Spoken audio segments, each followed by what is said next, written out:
Wow, the iPad mini 6 is the most exciting product I've tested in a very long time. The magic of this iPad is the design. It's the only iPad that fits like perfectly in the palm of your hand, and I would actually argue that this is the only true tablet that Apple actually sells, because I find my iPad Air 4 to be too big to use as a tablet. I exclusively use that with the Magic Keyboard, and I treat it more like a laptop. For perspective, the iPad mini looks like a little mouse compared to the behemoth of the size of the iPad Air. And I love that because I want a tablet experience. I have the Starlight color, and I'm actually a huge fan. It's like this off-white, beige-looking color, and it pairs perfectly with the white Smartfolio case for anybody looking for a nice case out there. The new display is fantastic. It's a new edge-to-edge 8.3-inch liquid retina display, so that means text is going to be incredibly sharp, and colors just pop off the screen. So for example, watching videos looks fantastic. Watching videos with AirPods Pro is amazing because you have spatial audio built in with AirPods Pro and the new iPad mini. It's like the ultimate movie watching machine. The display clocks in at only 60 Hertz, which might be a bummer, or you might not care at all depending on who you are. I mean, for me, it kind of sucks, but at the end of the day, I don't think most of you watching will care. The iPad mini works great regardless if the refresh rate is at 120 or not, because Apple always has done a good job making the animations look really smooth anyways. Touch ID is here on the new iPad mini, and it works great. It just works as intended. My only kind of gripe with it is that I wish Apple also added Face ID. I think when you're using your iPad at home, Face ID is way more convenient to have.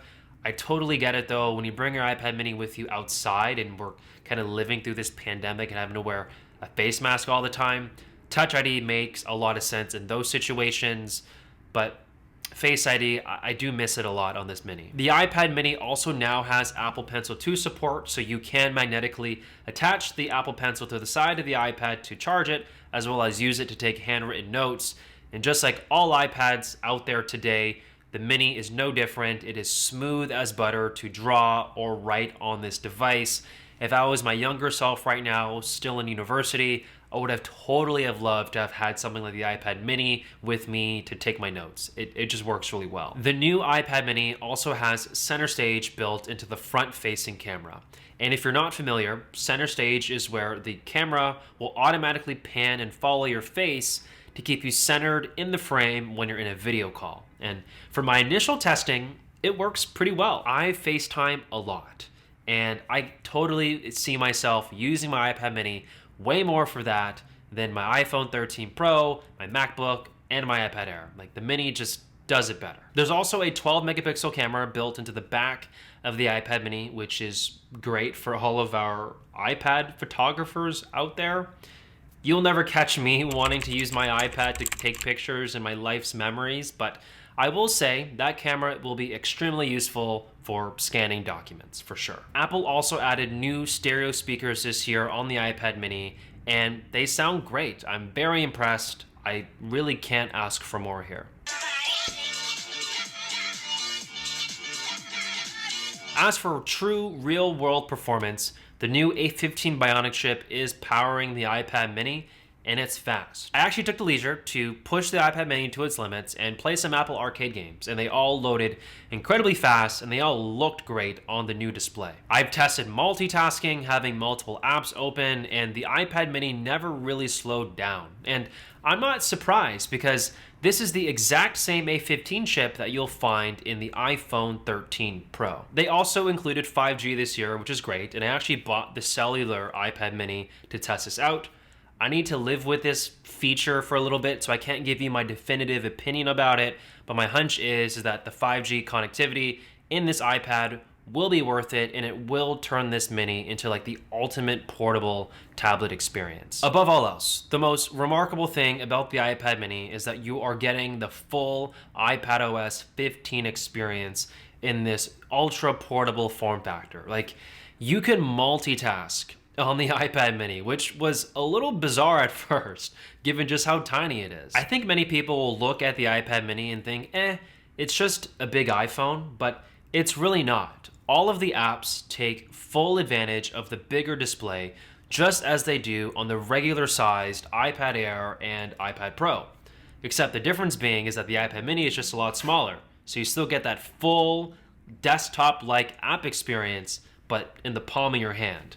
That's something you just can't get on your iPhone. Here is the only negative thing I will say about the iPad mini, and it has nothing to do with the iPad itself. It has everything to do with just the price and storage options. Starting at $499, you get 64 gigabytes of storage, which is just, I'm sorry, like it's 2021. That is not enough for the average person. 128 gigabytes is the sweet spot for a lot of people, but that's just not an option.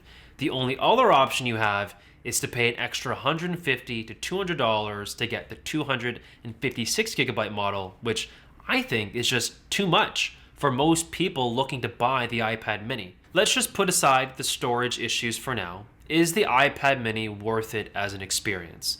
I really think it depends on who you are, because the first thing we have to acknowledge is that the miniature form factor of this iPad is a feature. It's a luxury. Like, that's the selling point. You're paying a premium to have this ultra portable experience. I plan to use this iPad mini to check emails, browse the web, consume media, e-reading, and FaceTime.